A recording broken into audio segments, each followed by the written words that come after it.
Rich man falls for a beggar. When his friends find out, they're stunned. David Sinclair sat on a park bench, the kind of bench where you could sit and look at the world passing by without anyone really noticing you. The sunset painted the park in hues of gold and orange, casting long shadows over the grass. Around him, life bustled. Joggers with headphones in their ears, parents chasing after their children, couples holding hands as if the rest of the world didn't exist. David envied them. He adjusted his designer blazer, a futile attempt to blend in. He didn't belong here, not really. The park wasn't part of his world, but for the last few weeks, it had become a refuge, a place where he could feel human, even if only for a fleeting moment. His life was meticulously controlled, a string of meetings, deals, and social obligations that left him hollow despite his success. And now, betrayal had shattered what little trust he had left in people. "Spare some change?" The voice was soft, tentative, almost apologetic. David looked up, startled from his thoughts. Standing before him was a young woman, her clothes mismatched and worn, her hair tucked under a faded beanie. Despite her appearance, there was a quiet dignity about her, as though she refused to let her circumstances define her entirely. For a moment, David didn't respond. His initial instinct was to politely decline the way he always did.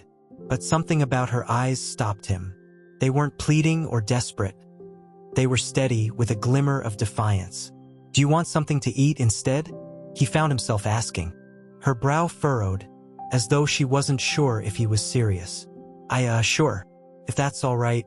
David stood, gesturing toward the small cafe just across the street. She hesitated before following him, keeping a cautious distance as if this were some kind of trap. The cafe was warm and inviting, a stark contrast to the chilly evening air. David ordered 2 sandwiches and coffees, then found them a quiet table in the corner. She sat stiffly, her hands folded in her lap, avoiding eye contact. "What's your name?" David asked after a moment of silence. "Anna," she said, her voice barely audible. "Nice to meet you, Anna." "I'm David." Her eyes flicked to his, her expression unreadable. "Thanks for this," she said, nodding toward the sandwich in front of her. "It's no problem," David replied. He took a sip of his coffee, trying to ignore the curiosity gnawing at him. "So, how'd you end up here?" Anna stiffened, her hand pausing midway to her cup. "You mean on the streets?" she asked, her tone sharper than before. David realized his mistake. "Sorry, that came out wrong. I didn't mean to pry." She relaxed slightly, though her guard remained up. "Let's just say life doesn't always go the way you plan." David nodded, sensing that pushing for details would only drive her away. They ate in relative silence after that, the occasional clink of cutlery the only sound between them. Still, David found himself studying her, trying to piece together the puzzle of who she was. She carried herself with a certain grace, even in her tattered clothes, and her voice had an edge of intelligence that made him wonder what kind of life she'd led before. Over the next week, David found himself returning to the park, hoping to see Anna again. He wasn't entirely sure why. Maybe it was guilt, or maybe it was the fact that she'd been the most real person he'd spoken to in months. Either way, he couldn't shake the feeling that their brief interaction had meant something. When he finally saw her again, she was sitting on the same bench where he'd first met her. This time, she was sketching something on a small notepad, her brow furrowed in concentration. "Hey," he said, approaching her cautiously. She looked up, startled, but her expression softened when she recognized him. "Oh, hi. I was hoping I'd see you again," David admitted, sitting beside her. He gestured toward her notepad. "What are you working on?" Anna hesitated before holding up the sketch. It was a drawing of the park, detailed and intricate despite the cheap pencil and paper. "Wow," David said, genuinely impressed. "You're really talented." "Thanks," she said, a hint of pride in her voice. "It's just a hobby." "Looks like more than a hobby to me," David said. "Have you ever thought about doing this professionally?" Anna laughed, but there was no humor in it. "Sure, right after I find a place to sleep that isn't under a bridge." David frowned, her words hitting him harder than he expected. He wanted to say something, to offer help, But he knew it wasn't that simple. She didn't seem like the type to accept charity, and he didn't want to insult her pride. Instead, he pulled out his phone. "What if I bought some of your sketches? I could hang them in my office." Anna eyed him suspiciously. "Why would you do that?" "Because they're good," David said honestly. "And because I think more people should see your work." She studied him for a long moment, as though trying to decide if he was serious. Finally, she nodded. "All right, but no pity purchases." "Deal," David said with a smile. Their friendship grew from there, though Anna insisted on keeping things casual. David respected her boundaries, but he couldn't help wanting to know more about her. She fascinated him in a way no one else ever had. Not because of her circumstances, but because of her resilience. "Why do you keep coming back here?" Anna asked one day as they shared coffee on their usual bench. David shrugged. "Maybe I like the company." She snorted. "Yeah, right. A guy like you could be anywhere in the world, and you're sitting here with me. What's the real reason?" David hesitated, caught off guard by her directness. "I don't know," he admitted. "I guess I like how honest you are. Everyone in my life wears a mask, you know? But you're real." Anna's expression softened, though she quickly masked it with a smirk. "Well, don't get too used to it. I'm not exactly known for my people skills." David laughed, the sound genuine and unforced. For the first time in years, he felt like he could breathe. As the days turned into weeks, David and Anna's connection deepened. They fell into a rhythm. Coffee on the bench, conversations about everything and nothing. Anna's guarded demeanor began to soften, though she still kept much of her past shrouded in mystery. David didn't push. He sensed that she'd reveal more when she was ready. David found himself looking forward to these moments more than anything else in his life. He started rescheduling meetings, leaving work early, even dodging calls from his closest friends, just to carve out time for her. It wasn't something he consciously decided. It simply became the part of his day that mattered most. One chilly afternoon, David arrived at the park to find Anna sitting cross-legged on the bench, her sketchpad balanced on her knee. She was drawing again, her pencil moving rapidly across the page.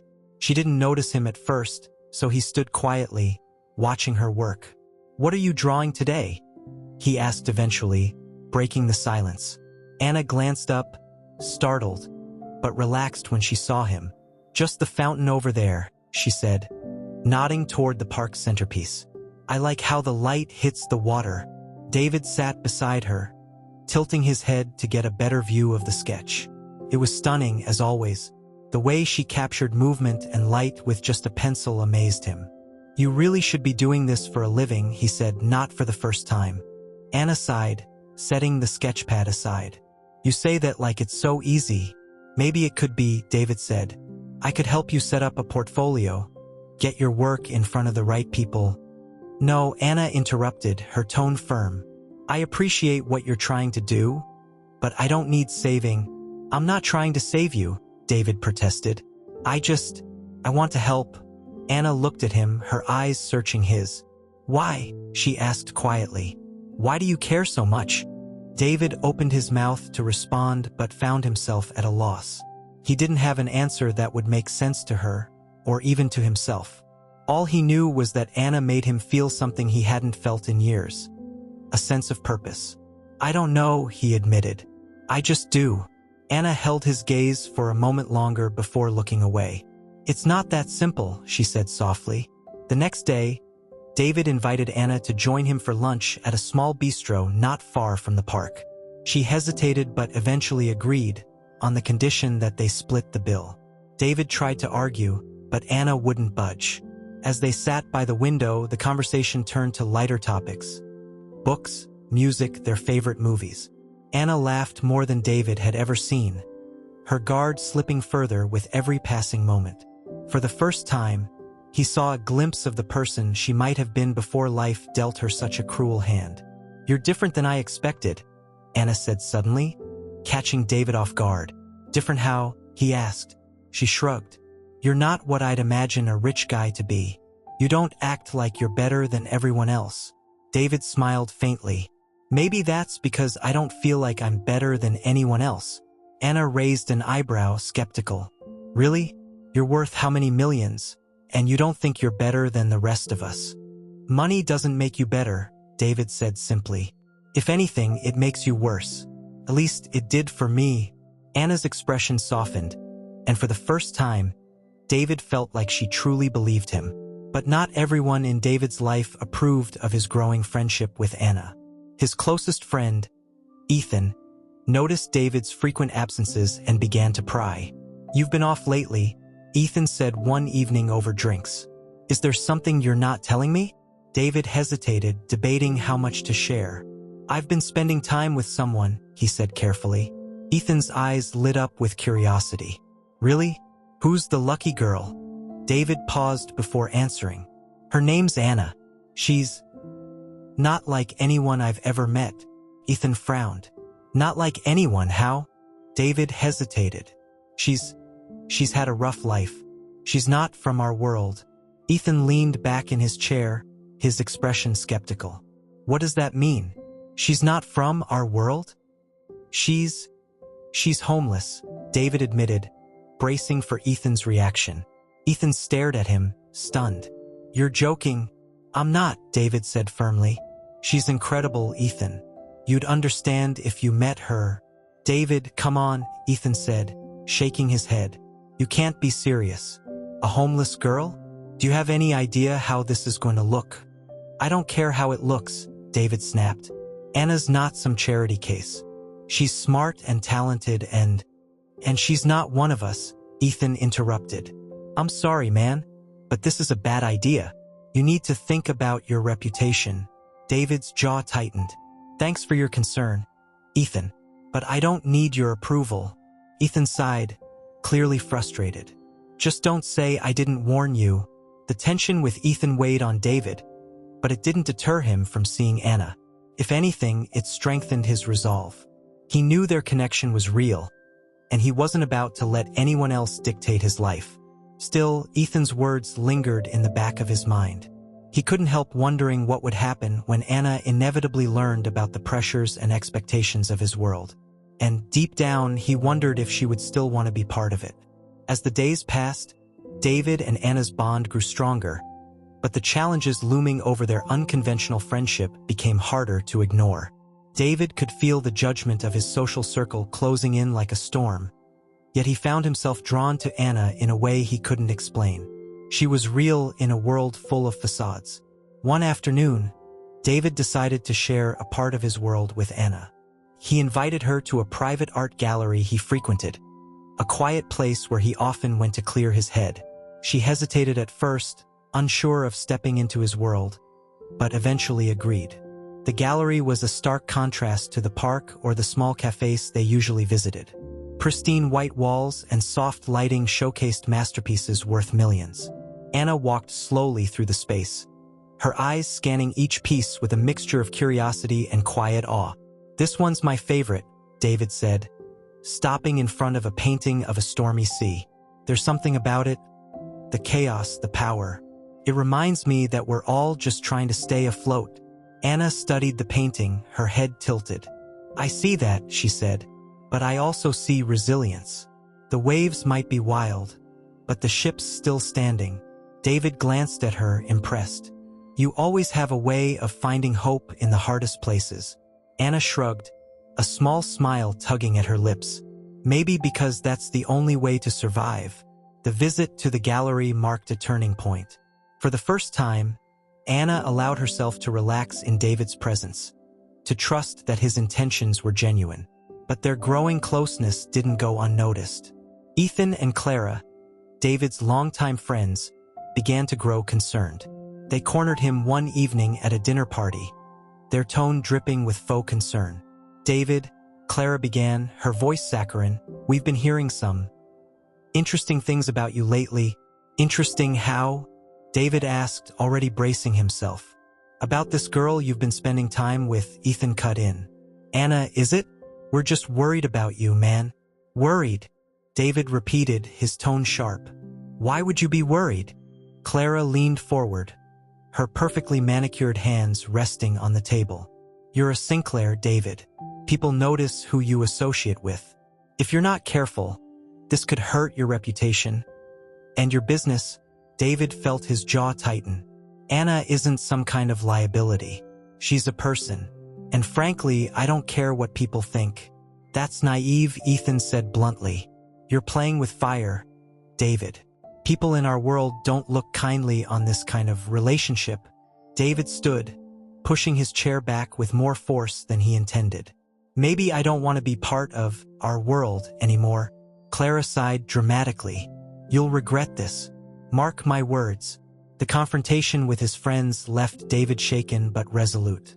He didn't want to let their opinions dictate his choices, but their warnings planted a seed of doubt. Was he being reckless? Was he putting Anna in a position where she'd face even more judgment and scrutiny? The thought gnawed at him, but when he saw Anna again, her smile erased his doubts. They met at their usual bench in the park, sharing coffee and stories as if nothing else mattered. I've been thinking, David said after a while, there's an art show coming up next week. I think you should enter one of your sketches. Anna looked at him, startled. What? No way. I'm not good enough for that. Of course you are, David said firmly. Your work is incredible, Anna. People need to see it. She shook her head. I appreciate the vote of confidence, but I'm not ready for that kind of attention. Then let me help you, David said. I'll cover the entry fee. Get your work framed, whatever you need. You don't have to do this alone. Anna hesitated, her expression a mix of doubt and gratitude. I don't know, David. It's not just about the art. People will ask questions. About me, about us. Let them, David said. You don't have to hide who you are, Anna. You're amazing, and the world deserves to see that. Her eyes softened, but she still seemed unsure. I'll think about it, she said finally. As the art show approached, Anna reluctantly agreed to submit one of her sketches, a beautifully detailed drawing of the park fountain. David handled the logistics, ensuring it was framed and displayed with care.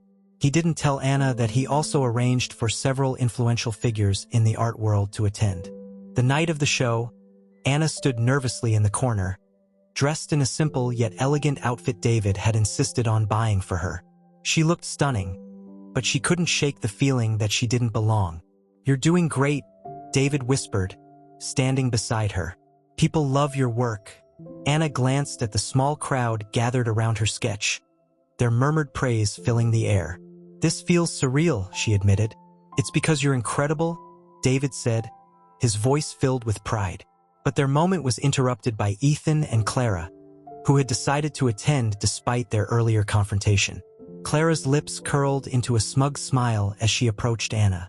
So, this is the famous Anna, she said, her tone dripping with condescension. David's told us so much about you. Anna stiffened, her nerves fraying under Clara's gaze. Nice to meet you, she said cautiously. Clara's smile didn't waver. I have to say, I'm impressed. You've certainly exceeded my expectations.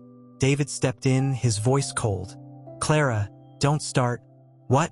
Clara said innocently. I'm just making conversation. Anna clenched her fists, forcing herself to stay calm. She'd dealt with people like Clara before, people who judged without knowing the first thing about her. But standing there, in that room full of wealth and privilege, she couldn't help feeling out of place. Excuse me, she said, turning and walking away. David followed her, worry etched on his face. Anna, wait, I can't do this, she said, her voice trembling. I don't belong here, David. I never will. That's not true, David said. You belong anywhere you want to be. Anna shook her head. You don't get it. People like Clara, they'll never let me forget where I came from. And I'm not sure I want to be part of your world if it means dealing with people like her. David felt a pang of guilt. He had dragged Anna into this, thinking he was helping her. But now he wondered if he'd only made things harder. I'm sorry, he said softly. I never wanted to make you feel like this. Anna looked at him, her eyes filled with sadness. I know, but maybe we're just too different. David stood in the art gallery watching as Anna walked away. Her words hung in the air, heavy with finality. He wanted to call out to her, to make her stay, but something in her demeanor told him she needed space. The crowd in the gallery blurred around him, their polite conversations and clinking glasses fading into the background. For the first time in his life, David felt powerless, unsure of what to do next. Ethan approached cautiously, his hands stuffed into the pockets of his tailored trousers. "You okay, man?" he asked, though his tone was far from sympathetic. David turned to him, his eyes hard. "This is your fault." "My fault?" Ethan raised an eyebrow. "David, come on. You can't seriously blame me for this. She was never going to fit into your world. I was just trying to protect you." "Protect me?" David snapped, his voice rising. "From what? From someone who actually cares about me? From someone who doesn't judge me for how much money I have or what my last name is?" Ethan sighed. "You're being naive. This isn't a fairy tale, David.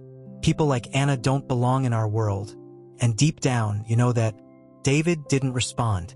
He simply turned and walked out of the gallery, leaving Ethan behind. Outside, the cool night air hit his face, but it did little to calm the storm brewing inside him. He pulled out his phone and dialed Anna's number, but it went straight to voicemail. "Anna, it's me," he said after the beep. "Please call me. I need to talk to you." He hung up, feeling a hollow ache in his chest. For the first time in his life, he realized how much he hated the world he'd grown up in, the judgment, the pretense, the unspoken rules about who was worthy and who wasn't. And for the first time, he wondered if he had the courage to leave it behind. For the next few days, David threw himself into work, hoping to distract himself from the void Anna had left. But no amount of meetings or deadlines could fill the emptiness. He found himself returning to the park where they'd first met, sitting on their bench and hoping she might show up. On the third day, his patience was rewarded. Anna appeared, her hands stuffed into the pockets of her worn jacket. She hesitated when she saw him but didn't turn away. "Hi," she said quietly, her voice tinged with uncertainty. David stood, relief washing over him. "Anna, I've been looking for you." "I know," she said, her gaze dropping to the ground. "I just needed time to think." "And?" David asked, his heart pounding. Anna sighed, sitting down on the bench. "This isn't easy for me, David. Being around you, being part of your world. It feels like I'm constantly fighting to prove I belong. And I don't know if I have it in me." David sat beside her, his expression earnest. "You don't have to prove anything to anyone, Anna. Least of all me. But your friends, your family—" "Screw them," David interrupted. "If they can't see how amazing you are, that's their problem, not yours." Anna looked at him, her eyes searching his. "Why are you doing this? Why do you care so much?" David hesitated, unsure how to put his feelings into words. "Because you make me feel alive, Anna. You make me want to be better. I don't care where you come from or what people think. All I care about is you." Anna's breath caught, and for a moment, she seemed on the verge of tears. But she quickly composed herself, shaking her head. "I don't know if it's enough, David." "It is," he said firmly. "It has to be." Their reconciliation was tentative, but it was a start. David promised to take things at Anna's pace, and she agreed to let him back into her life, albeit cautiously. They resumed their daily meetings in the park, their conversations slowly returning to the easy rhythm they'd once shared. But their renewed connection didn't go unnoticed. Ethan, still determined to protect David, took matters into his own hands. He contacted a journalist, leaking details about Anna's past and her relationship with David. Within days, headlines about the Sinclair scandal were splashed across tabloids and gossip sites. David found out about the article when his assistant nervously handed him a copy of the day's paper. The headline read, "Rich Boy's Charity Case." The real story behind David Sinclair's new friend. His blood boiled as he skimmed the article, which painted Anna as a manipulative gold digger using David to climb the social ladder. It included photos of them together, likely taken by paparazzi Ethan had tipped off. David immediately called Anna, but her phone went to voicemail. Panic set in as he realized what this might mean for her. He left his office and headed straight to the park, hoping to find her. When he arrived, Anna was sitting on their bench, the newspaper crumpled in her lap. She looked up as he approached, her eyes red-rimmed. "Anna, did you know about this?" She interrupted, her voice shaking. "Of course not," David said, sitting beside her. "This is Ethan. He did this." Anna laughed bitterly. "Of course it was him. Your friends hate me, David. They'll never stop trying to drive me away." "They don't matter," David said firmly. "We'll fight this. Together." Anna shook her head. "I don't think I can, David. I'm not strong enough." "Yes, you are," he said, taking her hands in his. "You've survived so much already. Don't let them take this from you." Tears filled her eyes, but she nodded. "Okay, but only because you believe in me." Over the next few weeks, David and Anna worked to rebuild her reputation. David used his influence to arrange interviews and events where Anna could showcase her art and share her story. To their surprise, the public response was overwhelmingly positive. People admired Anna's resilience and talent, and her sketches began to sell out within hours of being listed online. Ethan, meanwhile, found himself ostracized from their social circle. His betrayal had backfired, and even Clara distanced herself from him. David, for his part, cut ties with Ethan entirely, realizing he didn't need people like him in his life. One evening, as they sat together on the bench where it had all begun, Anna turned to David with a soft smile. "Thank you," she said, "for believing in me when I didn't believe in myself." David took her hand, his heart full. "I should be thanking you. You've shown me what really matters." As the sun set over the park, casting the world in hues of gold and orange, they sat in comfortable silence, content in the knowledge that they'd found something worth fighting for. In the weeks that followed, Anna's life began to transform. The once skeptical public now celebrated her as a symbol of resilience. Her art, once confined to sketchpads and park benches, gained a following. She started receiving commissions, and local galleries expressed interest in showcasing her work. Though she still struggled to fully trust the stability of her new reality, David remained a constant presence, grounding her when the weight of her past crept in. But not everything was smooth. The wounds left by Ethan's betrayal ran deep. Though David had cut ties with him, the fallout of the scandal still loomed.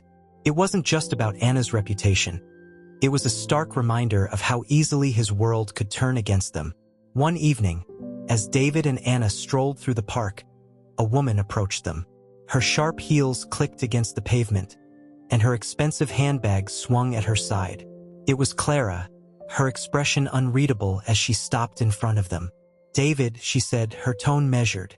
"I need to talk to you." David tensed, his grip on Anna's hand tightening. "If this is about Anna, save it. I don't have time for more of your judgments." "It's not about Anna," Clara replied, glancing at her. "Actually, I came to apologize." That caught both of them off guard. Anna blinked, her skepticism evident, while David frowned. "Apologize?" he repeated. Clara sighed, her polished exterior cracking just slightly. "I was wrong. About her, about you. I let my own prejudices cloud my judgment. Ethan was a mistake. I should have spoken out against what he did instead of standing by." Anna studied Clara, unsure if the apology was genuine. "Why now?" she asked cautiously.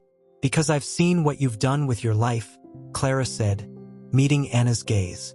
"You've proven me wrong in every way, and I can admit that. For what it's worth, I'm sorry." Anna exchanged a glance with David. She wanted to believe Clara, but trust wasn't something she gave easily. "Thank you," she said finally, her voice neutral. Clara nodded. "If there's anything I can do to help, let me know." As she walked away, David turned to Anna. "What do you think?" "I think people can change," Anna said slowly. "But I'm not ready to trust her yet." David nodded. Fair enough. The interaction with Clara lingered in Anna's mind, stirring emotions she couldn't quite name. She wasn't sure if it was the apology itself or the fact that someone from David's world had finally acknowledged her worth. Either way, it felt like a small step forward. That night, she stayed up late, sketching by the dim light of her desk lamp. Her pencil moved across the page, capturing the swirling thoughts and emotions she couldn't put into words. When she finally stepped back, she realized she had drawn Clara. Not the poised, polished version everyone saw, but a woman with cracks in her armor, her vulnerability laid bare. She considered showing the sketch to David but decided against it. Some things were meant to stay private. Meanwhile, David faced challenges of his own. His business, though thriving, was under pressure from competitors who saw the scandal as an opportunity to undermine him. He spent long hours in meetings, fighting to protect the company he'd built from the ground up. One afternoon, as he prepared for yet another negotiation, his assistant knocked on his office door. "Mr. Sinclair, there's someone here to see you," she said hesitantly. "Who is it?" David asked, not looking up from his papers.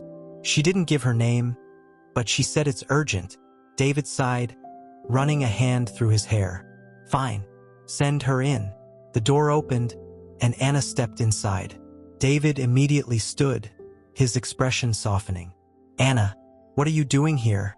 She held up a brown paper bag. "You've been working nonstop. I thought you might need a break." David smiled, touched by the gesture. "You didn't have to do that." "I wanted to," Anna said, setting the bag on his desk. "You've done so much for me. Let me take care of you for once." He walked around the desk and pulled her into a hug. "You have no idea how much I needed this," he said softly. As they sat together, eating sandwiches from a deli near the park, David felt a sense of peace he hadn't experienced in weeks. Anna had a way of reminding him what really mattered, even in the midst of chaos. Their relationship continued to grow, but the challenges didn't stop. David's parents, who had been silent throughout the scandal, finally reached out with an invitation to dinner. Anna was hesitant, unsure if she was ready to face more judgment, but David insisted they go together. "We'll face them as a team," he said. "No matter what they say, I've got your back." Anna nodded, though her nerves were evident. "Okay, let's do this." The dinner was held at the Sinclair estate, a sprawling mansion that exuded wealth and power. Anna felt small as they stepped through the grand entrance, her hand clutching David's like a lifeline. His parents greeted them with polite smiles that didn't reach their eyes. "David," his mother said, her tone cool.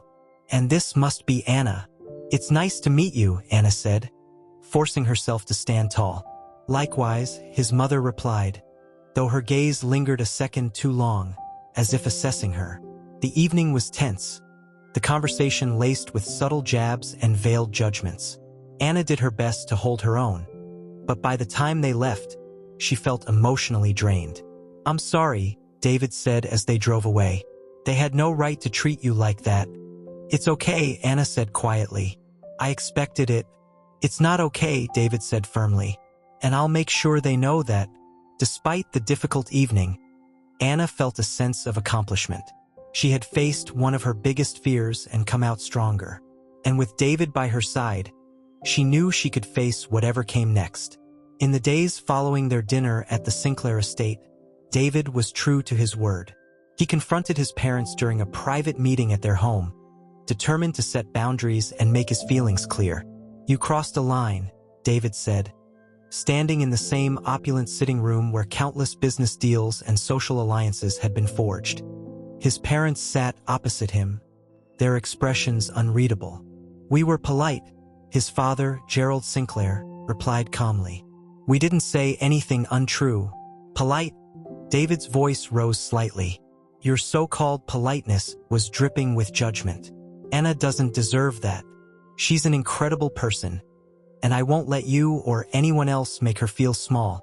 His mother, Margaret, sighed. "David, you're throwing away everything we've built. Your association with her is already causing ripples. Investors are asking questions. Do you want to jeopardize your company's future over this girl?" David clenched his fists. "Anna isn't this girl. She's the woman I love.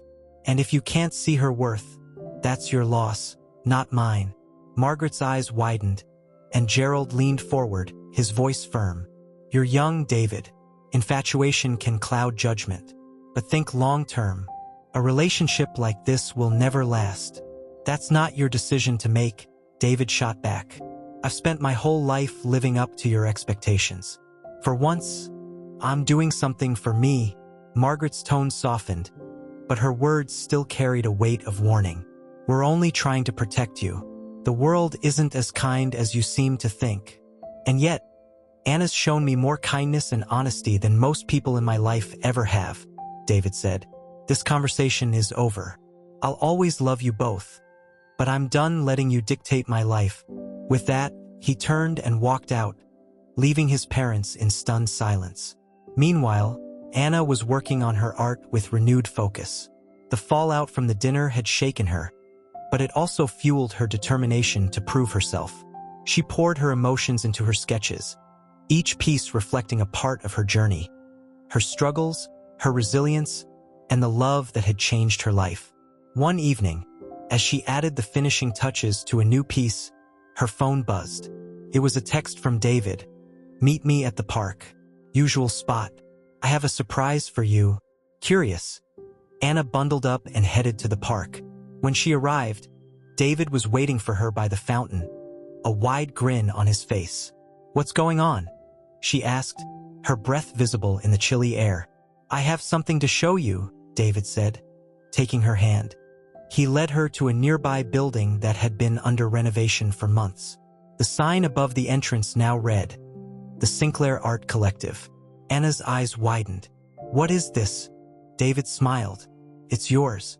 Well, it's for you and artists like you, people who deserve a platform to share their talent. I've been working on this for weeks. I wanted to create a space where you could showcase your work and help others do the same." Anna stared at him, overwhelmed. "David, I don't even know what to say." "Say you'll use it," he said. "Say you'll let the world see what I already know. That you're amazing." Tears welled in her eyes as she threw her arms around him. "Thank you," she whispered, "for everything." The opening of the Sinclair Art Collective was a resounding success. Artists from all walks of life filled the gallery, their work displayed alongside Anna's. The event drew a diverse crowd, from local art enthusiasts to prominent figures in the industry. Even Clara made an appearance, offering her support with genuine warmth. David stood by Anna's side throughout the night, watching with pride as she interacted with guests and explained the stories behind her pieces. She was radiant, her confidence shining brighter than ever. As the evening wound down, Anna took a moment to herself, stepping out onto the gallery's balcony to catch her breath. David joined her a few minutes later, wrapping his coat around her shoulders to keep her warm. "You did it," he said softly. "You've created something incredible." "We did it," Anna corrected, leaning against him. "I couldn't have done this without you." David smiled, his heart full. "You're wrong. You've always had it in you. I just helped you see it." They stood in comfortable silence, the city lights twinkling below them. For the first time in a long time, Anna felt truly at peace. But their journey wasn't over. The success of the gallery brought new opportunities and new challenges. Anna was invited to participate in a prestigious art competition, a chance to gain national recognition. She was thrilled but nervous, unsure if she was ready for such a big stage. "You're ready," David told her one night as they sat together in her studio. "You've been ready for this your whole life. What if I fail?" Anna asked, her voice barely above a whisper. David took her hand, his gaze steady. "Then you get back up and try again. But you won't fail, Anna. I believe in you." Anna smiled, the fear in her heart replaced by a quiet confidence. "Okay, let's do this." The competition was intense, with artists from across the country presenting their best work.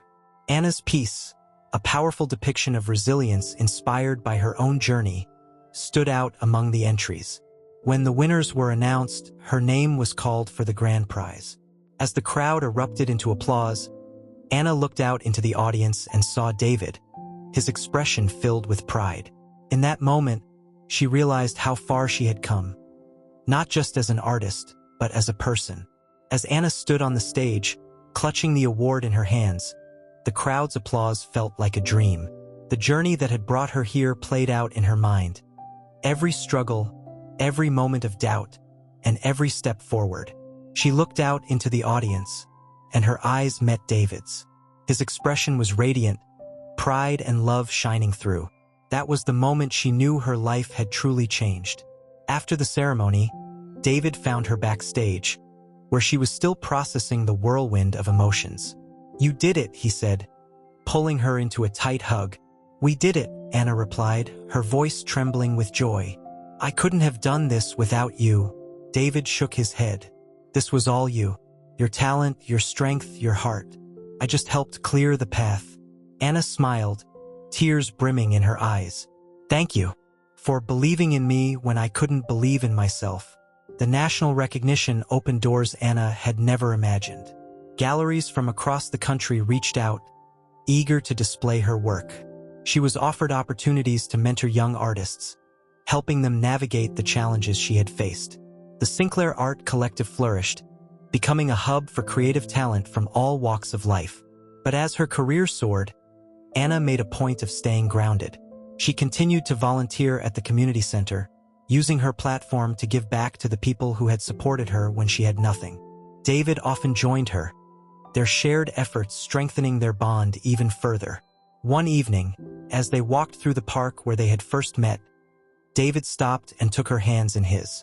"There's something I've been wanting to say," he began, his voice steady but laced with emotion. "Meeting you changed my life, Anna. You've shown me what it means to live with purpose, to love without fear. I don't want to imagine my life without you in it." Anna's breath caught as he reached into his pocket and pulled out a small velvet box. He opened it to reveal a simple but elegant ring, the diamonds sparkling in the soft glow of the park's lights. "Anna, will you marry me?" David asked, his voice filled with hope. Tears streamed down Anna's face as she nodded. "Yes," she said, her voice barely a whisper. "1,000 times, yes." David slipped the ring onto her finger, and she threw her arms around him, their laughter mingling with the sounds of the city around them. Their wedding was a celebration of love and resilience, held in the very gallery that had marked the turning point in Anna's life. Friends, family, and community members came together, their differences set aside in honor of the couple's journey. Even David's parents attended, their previous reservations replaced by genuine admiration for the woman Anna had become. During the ceremony, David's vows brought the room to tears. "Anna, you've taught me that love isn't about where you come from but where you're going. Together, we've faced challenges that could have torn us apart, but instead, they brought us closer. I promise to stand by you, to support you, and to love you for the rest of my life." Anna's voice was steady as she responded. "David, you showed me that it's okay to dream again, to hope, and to believe in a future I never thought possible. I promise to be your partner in every way, to face life's challenges with you, and to love you with all my heart." Their marriage marked the beginning of a new chapter. Together, they expanded the art collective, opened a scholarship program for underprivileged artists, and continued their advocacy for social change. Their story became an inspiration to others, proving that love, determination, and courage could overcome even the deepest divides. Years later, as they sat on the porch of their home watching their children play in the yard, Anna turned to David with a contented smile. "Did you ever think we'd end up here?" she asked, her voice filled with wonder. David took her hand, his eyes warm. "I hoped we would. But this is better than anything I could have imagined." Anna leaned against him, her heart full.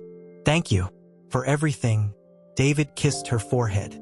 "No, Anna, thank you." As the sun set on the horizon, casting their world in hues of gold, they knew they had built a life worth fighting for. A life defined not by wealth or status, but by love, purpose, and the strength they had found in each other.